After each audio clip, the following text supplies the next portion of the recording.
Hi guys! Today, naulan. As yung BFF ko, si Hana.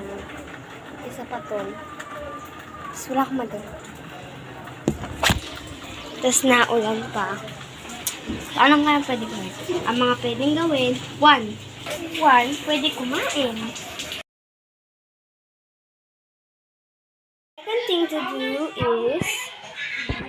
Second thing to do is play.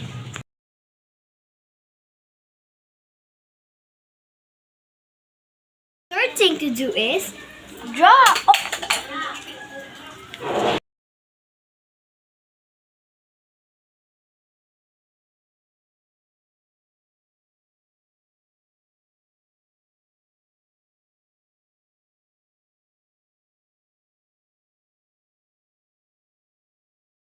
Fourth thing to do is spend time with your family.